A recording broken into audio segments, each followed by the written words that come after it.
that in my teaching I like to keep everything in context.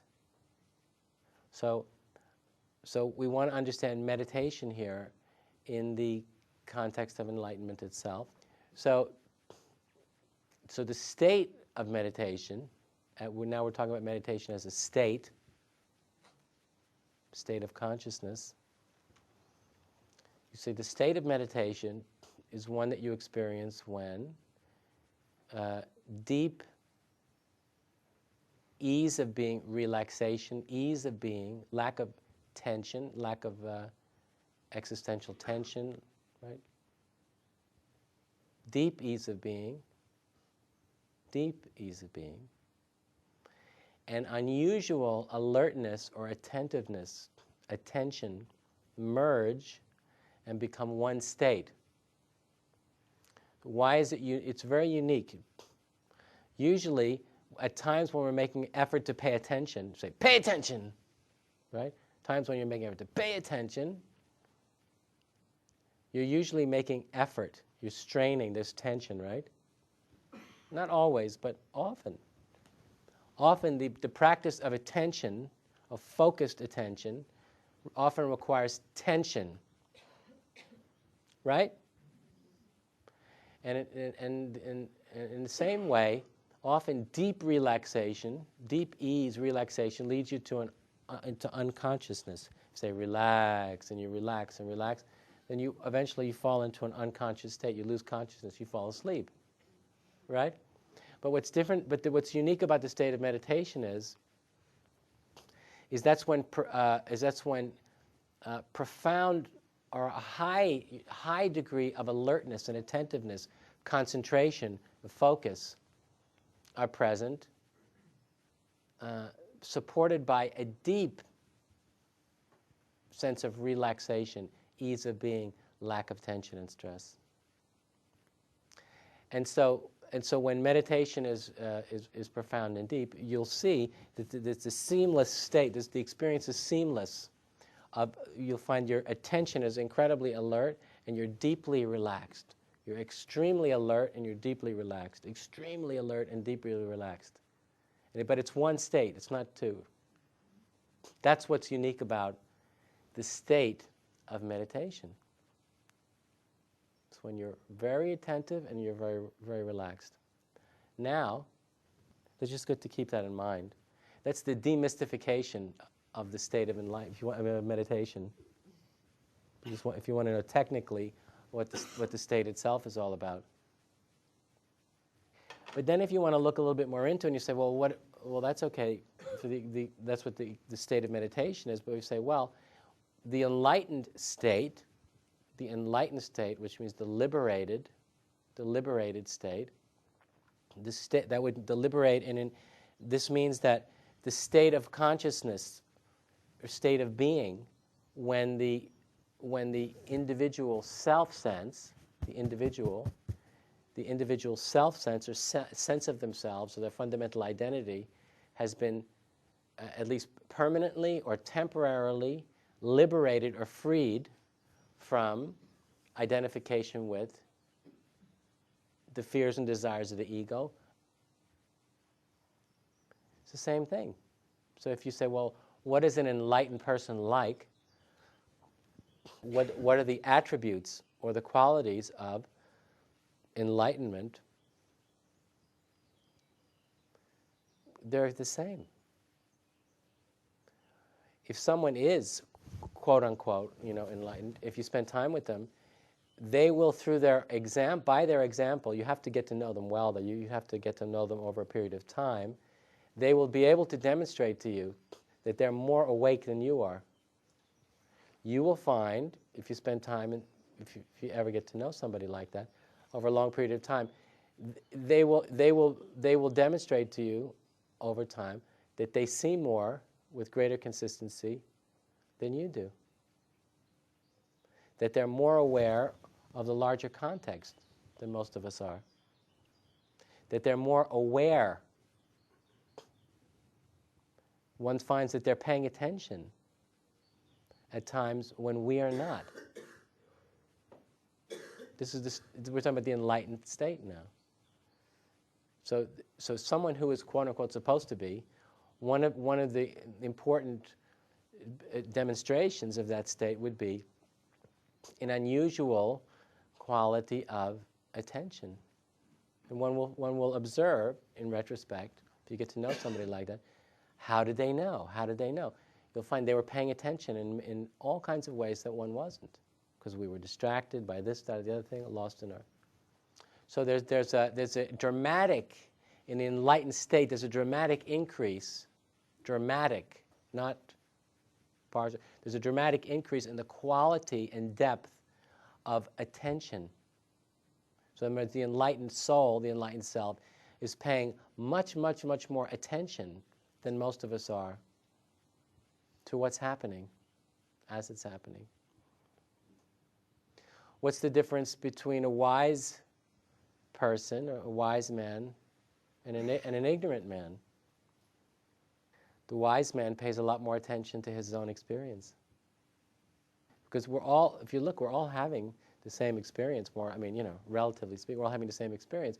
Some of us pay a lot more attention to the experience we're actually having than others. Someone who knows themselves, someone who is self-aware, or someone who knows themselves because they're paying attention. You see, they're giving attention to themselves. They're paying attention, you see. It's self-knowledge. Whereas most of us don't do that. See? So, you know, often it's said, well, see, in a perfect world, wisdom or knowledge, wisdom would be a result of years of life experience, wouldn't it? So in other words, if somebody had 30 years in a perfect world, which this obviously isn't, but in a perfect world, if it was someone had 30 years life experience, someone had 50 years life experience, and someone had 80 years life experience, you would assume that the 80 years life experience person would be have much more wisdom, right? But we find that someone who necessarily has lived for 80 years doesn't necessarily have more wisdom, right? So this deep state of watchfulness, wakefulness, attentiveness is one of the hallmarks of enlightened consciousness. And I just want to say, this is something you can't understand you have to really have experience in these things, spend time, find out, in order to understand what it really means. But I just want you to have a sense of it. And the other is, of course, so the relaxation of the ease of being has to do with our fundamental relationship to life and self. Are we deeply at ease with? Are we at peace with? And deeply at ease with our, in a fundamental way, with self and life. Because if an individual is deeply at ease with themselves, deeply at peace with and at one with, at ease with themselves and with life itself, then the quality that the enlightened individual is going to express is a profound lack of tension, of existential tension. Because most of us are quite full of tension, fear, right? Fear, tremendous amount of fear, right? And anxiety, frustration. So when we reach, which is the whole point here, when we reach or come to some kind of fundamental resolution with life itself. You see, when the individual finally comes to some kind of fundamental resolution with life, see, then there's this deep sense of relaxation. So there's a fundamental sense of being at ease You see, one is fundamentally now. It's not just, oh, I had a wonderful vacation in Jamaica, I feel great. And it's not that kind of thing. I'm not talking about how you feel after you've been on the beach for 2 weeks. I'm talking about something much deeper than that. I'm talking about the individual's fundamental, experiencing a fundamental resolution. You know what the word resolution means? It's a resolution, completion. There's a fundamental sense of resolution about who you are and about life itself, right? So it means the fundamental existential tension falls away; it's gone. So then these two qualities of unusual capacity for attentiveness or alertness. It takes time to understand what that really means, but it means one's paying attention at a deep level. You're paying attention to what's happening at a deep level, and it means that there's a deep ease. Because there's a fundamental resolution has occurred in one's relationship to life. So in a sense, one has come home now. Did you get the point? So we said, the state of meditation, I said, the state of meditation itself is when there's profound attention and deep relaxation of ease of being merge and become one state. That's the state of meditation. Anybody can experience that. That's when you experience meditation, just pay attention. Whenever you think, oh, this is great, this is it, then just pay attention. You'll notice that you're deeply at ease and you're very attentive. See? That's the qualities. And I'm saying that's also the qualities of the enlightened self, your enlightened self. The enlightened self is at ease and awake. That's the state of enlightenment itself. You understand how it works?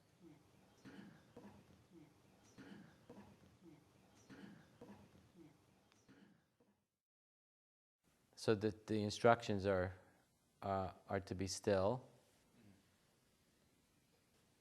Being still is a metaphor for the first tenet of the teaching, which is wanting to be free more than anything else. And then, in the way that I teach it, I say that the physically being still means I'm going to be still. I am not going to move. So when you decide that you want to be still, or you're going to be still, you should be able to do it. For the only reason being because you've decided that that's what you were going to do. So it means you're in control of yourself. It's a sign of consciousness or awareness. So you're making a decision to be still, and therefore that's what you're doing. So being still is a metaphor for wanting to be free more than anything else. So relax. So it says ease of being is a metaphor for letting everything be as it is. So in the meditation position, in the meditation posture, not the physical posture, but the inner posture, in the meditation posture is the same as the state of consciousness you experience as the ground, the empty ground. So in the empty ground, there's no relationship to anything, right? The subject-object relationship does not exist there. Because nothing exists. There is no thing. There's only you. There's nothing else. If you go very deep into the ground of being, into the empty ground, you won't find anything there. You won't find anything. There's no object to be found there. All there is yourself, but you can't find where you begin and end there. And who you are there is definitely not an object. So how that translates, how the reality of that dimension of experience translates into the liberated position in relationship to life, is that letting everything be as it is means you have no relationship to anything. If you say let everything be as it is, because we're always doing things. You're picking up your watch, you're putting on your clothes, you're taking off your clothes, which you mean, but that's the metaphor for your relationship with your mind and your emotions and just about everything else. You're always busy, doing this and doing that, having relationships with everything, right? So in the inner posture of meditation is you're absolutely disengaged from everything, no matter what, at all times, in all places, for all circumstances, no matter what. That's the liberated position. You're completely disengaged. So the position, so the meditation is a metaphor for enlightenment. So the meditative posture is an inner posture, it's not a physical posture, of one of total disengagement. You have no relationship to anything. That's the position of freedom. So letting everything be as it is, how do I do that? How do I assume the position of freedom? Technically, how do I do that?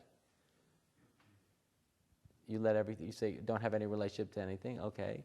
And how do you do that? You let everything be as it is. Because everything as it is. So then if you have no relationship with it, you just simply let everything be as it is. So you say, doesn't matter what it is. It's all the same. From the position of this empty ground, you have no relationship to anything.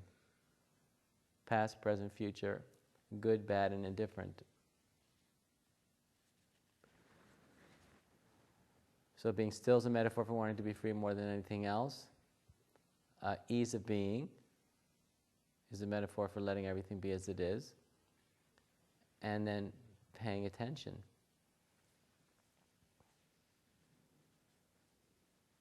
Supposed to be at ease and pay attention.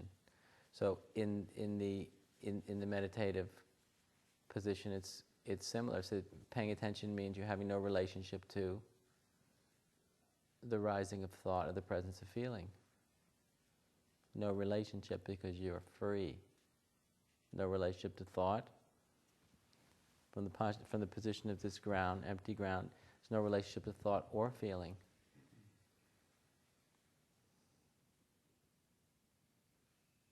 If you are involved or you're getting caught by thought and feelings about whatever, it means you're not paying attention.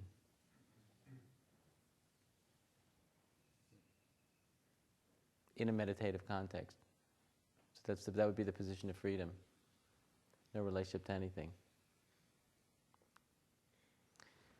So the chant that we do says, meditation is a metaphor for enlightenment. Being still is a metaphor for wanting to be free more than anything else.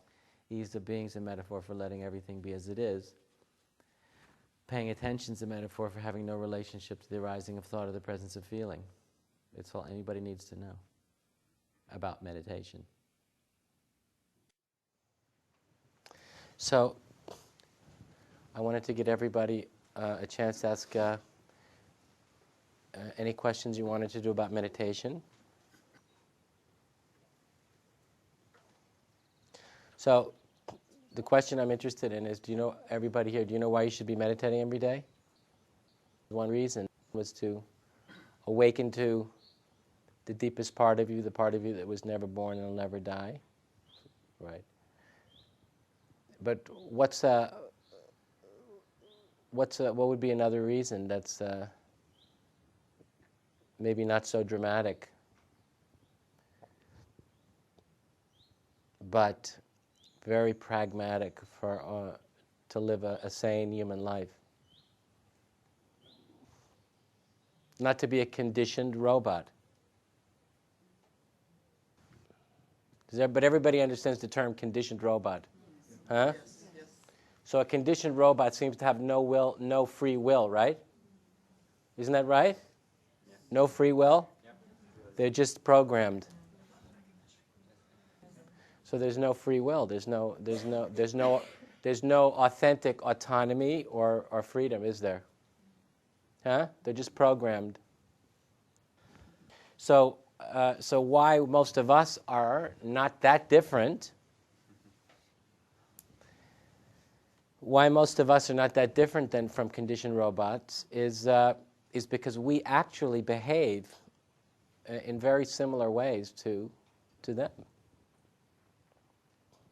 Which was most of us act as if we have no free will or free agency or liberated autonomy. Okay, so what it means to be a conditioned robot, just to give you a very simple understanding. So let's imagine this is just metaphorical, but if you just say, here's the eye of awareness, right? The eye of awareness. And if there's a screen there, and all kinds of things, and all kinds of things are appearing on the screen or on the eye of awareness, right? All kinds of images. Have you noticed? So if you notice, then on the in front of the eye of awareness, all kinds of images, thoughts, concepts, ideas. Every 3 hours or so, one goes by, right?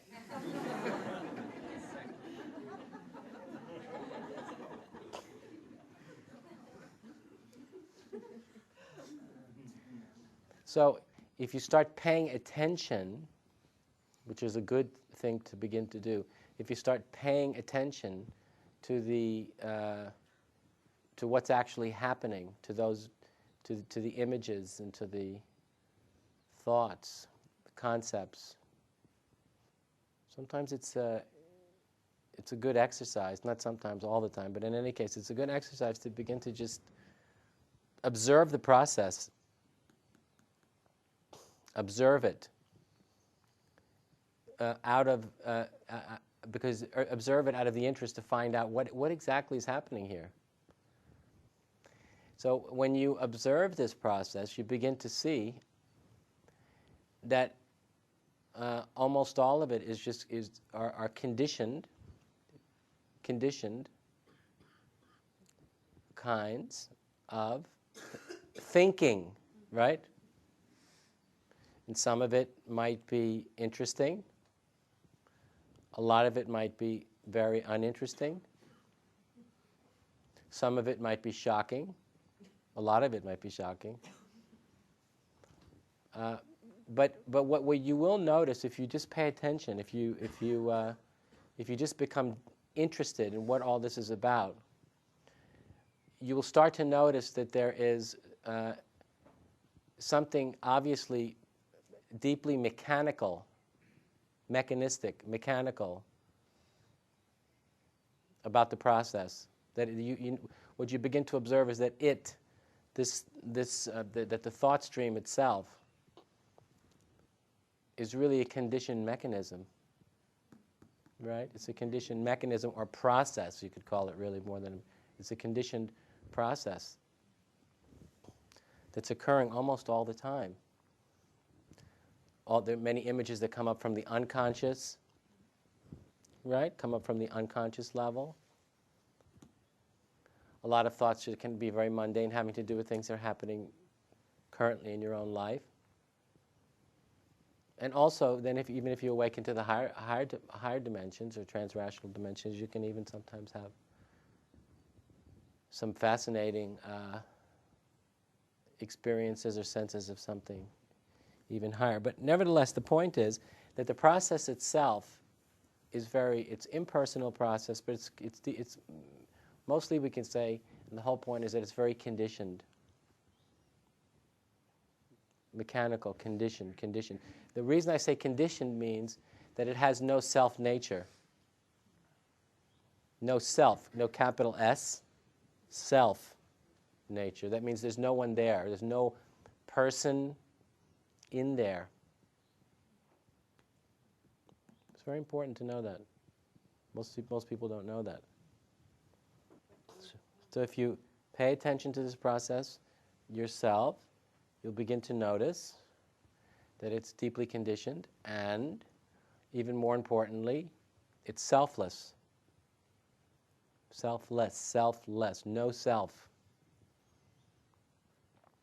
And it's just a process, mechanical process, mostly mechanical process, really. Now, this is not unimportant information. Because the point is, if you truly know, at the deepest level, if you truly know that this process is mostly conditioned, which means meaningless, fundamentally meaningless, selfless, meaningless, then you wouldn't be very troubled by it. Do you understand what I'm saying? if you authentically knew this, if you knew this in a way that was genuine, if you really knew this is just conditioned ideas, concepts, thoughts, nothing more than that. That's all it is, that's all it is, that's all it is, nothing more than that. Then it would become apparent to you that none of it necessarily means anything. That it doesn't mean anything. See? And if you know that, then it wouldn't bother you. Correct? Yes. Mm-hmm. Now, one way we're going to define enlightenment in many different ways here. One way we could define the difference between enlightenment and unenlightenment. Once again, there are many different ways we could define it. One is that the individual, the unenlightened self, the unenlightened individual believes they are thought. I mean, it might not be a conscious, they might not think, oh, I believe I am thought, but you can tell by the relationship they have to their own mind and the choices they make as a result of having a non-free, non-liberated relationship to the movement of their own mind, that they believe that who they are at the level of the self is thought.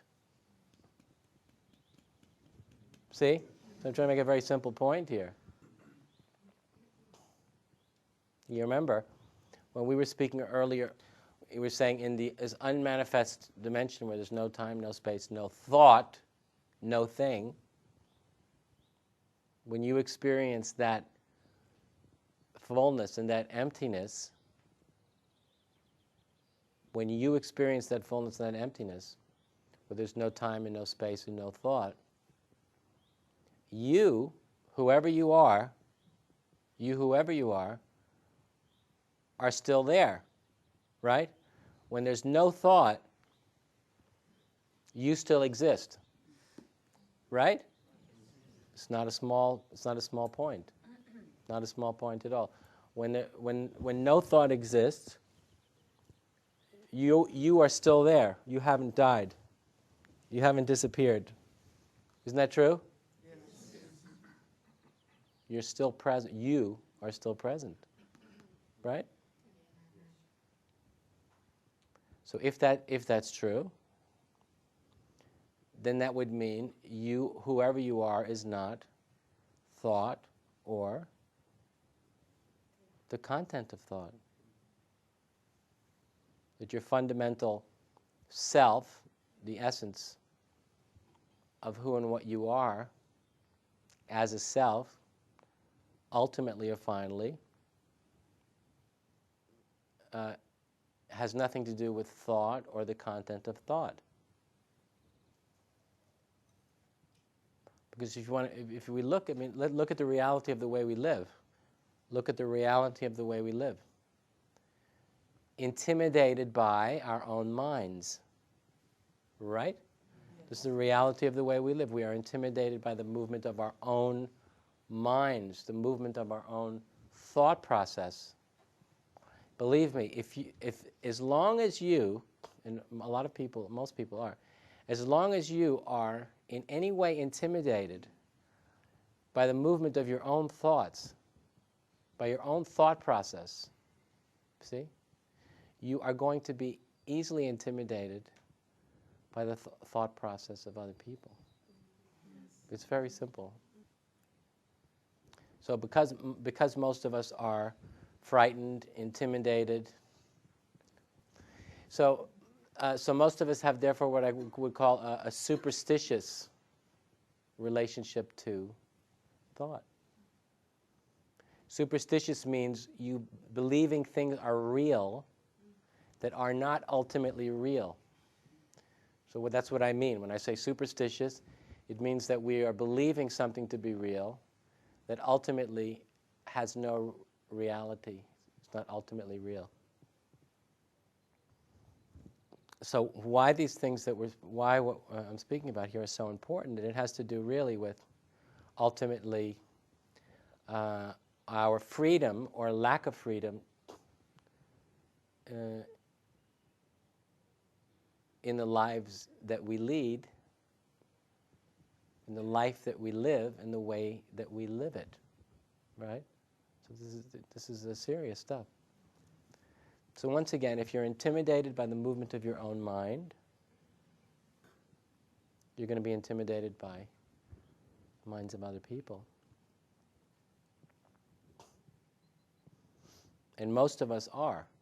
Most people are simply, most of us are lost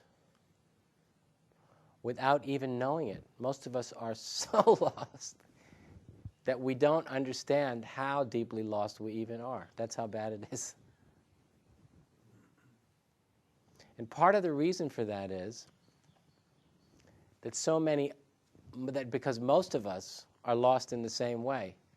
So if most of us are lost in the same way, it's very difficult to get any sense of how bad it really is. See? It's only when someone wakes up in a way that's quite dramatic, and then you realize, oh my God. It's like, oh, where have I been? See? Where have I been lost for so long? So long means 30, 40, 50, 60, 70, 80 years? Sorry. How many lifetimes? Too many to count. So being lost, if we are lost in an illusion, if we're lost in thought, at least from the Eastern perspective, and I believe this to be true myself, it's easy to be lost for eons. See? Easy. So this whole question of what it means to be awake to this process called the thought stream, awake to it, awake to its impersonal, deeply conditioned nature, or not, is a big thing. It's not a small thing. It's a big deal. So I just want to encourage everybody to give as much attention to it as they can. So in terms of this question about why to meditate every day, or as much as you can, as much as you possibly can, is because you want to have this experience as over and over again, as many times as you can. Oh, I'm not thought.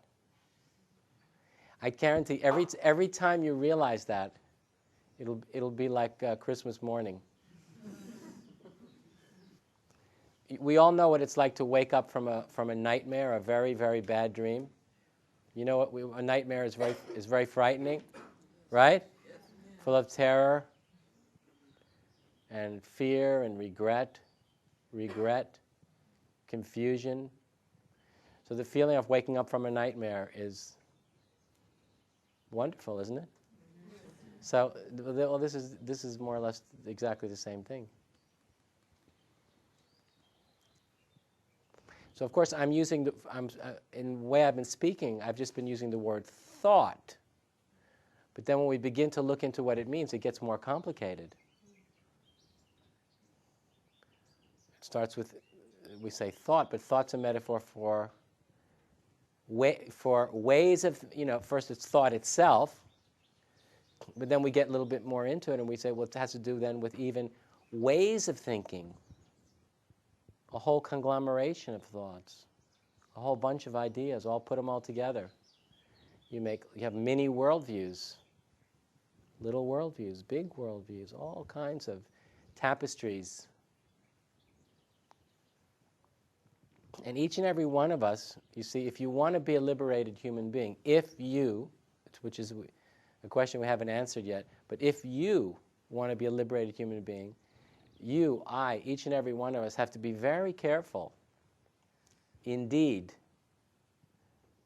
which particular thoughts we are choosing to identify with, and those particular thoughts that we're not choosing to identify. We have to be very careful about that, ladies and gentlemen. Very careful indeed. if we're not very careful, we can end up being trapped in a self-created universe, perspective, way of seeing, trapped without even knowing it, which is the place most of us are. That's what the Buddha meant by samsara. That's what he meant. You understand? It's not a small thing. So since most of us have spent our entire lifetime, and probably many, many more than this, countless more than this, being trapped or embedded in thoughts and patterns of thinking without even knowing it, a very big part of this process of disembedding our attention and our consciousness from thought, you see, is to spend long periods of time just standing back and away. You see? And that's the purpose of meditation, you see, the more practical dimension of it. The more practical dimension of it. That's what I meant when I started the session today. We need to spend long periods of time standing free from anything and everything that is created. So you can begin to disentangle yourself from conditioned responses, conditioned relationships with your own mind, right? Conditioned responses. A conditioned response is usually one that is not free, right? A conditioned response is usually one that's not free, right? Because the goal is to be a liberated individual in the world, right? That's the goal, to be a liberated human being in the world. So in order to be able to be a liberated individual in the world, it means that your responses, the way you respond, finally has to be able to be an expression of freedom itself, right? Not fear, right? When we respond from fear, this is a conditioned response. When we respond out of overwhelming desire, there's no freedom. There's no freedom. So the goal is what I call in my teaching, it's called radical objectivity. That's the goal. Is we want to strive to cultivate a radically objective position or perspective in relationship to our own mind. Not easy. It's not easy. The ultimate challenge, but it's a challenge that has to be it has to be taken up if you're serious about changing, and you are interested in becoming a liberated person. Make sense? You understand what I'm saying? Now you have to understand, meditation is not an end in itself. It's not an end in itself. It's not an end in itself, and it's not the goal, right? It's not an end in itself, and it's not the goal, but it's an important practice, and it's a practice on one hand, in the way we've been speaking about it now. I'm practicing to abide beyond thought, right? But right, it's a practice on one hand, but then it's also the liberated state on the other, as I was explaining this morning. That's the liberated state itself, spontaneously, effortlessly, naturally. See? So on one hand, it's a practice that requires choice, intention, will, effort. See, that's a practice on one hand. On the other hand, it's a spontaneous experience. Spontaneous, natural, effortless, easy, all depending. Right? It can be a spontaneous experience or a disciplined practice. And probably it'll be some of both. Does that make sense to you? Yes. The state of enlightenment itself, the state of enlightenment is only spontaneous. Right? We're talking about the state of enlightenment itself. It's only spontaneous, effortless, natural. So anyway, so we just want to remember that this meditative perspective, right? Meditative perspective, this perspective of being free from the whole conditioned flow of thought is absolutely fundamental, right? It's fundamental for all of us, for everybody, for all of us, if you want to be free. It's prior to everything else. Prior to everything else. Prior to everything else. The relationship to thought is everything. Your, my, our relationship to thought is everything. A lot of people say, but I have a particular problem. Say, but what's your relationship to thought? You say, huh? You say, stand back and look. It's big.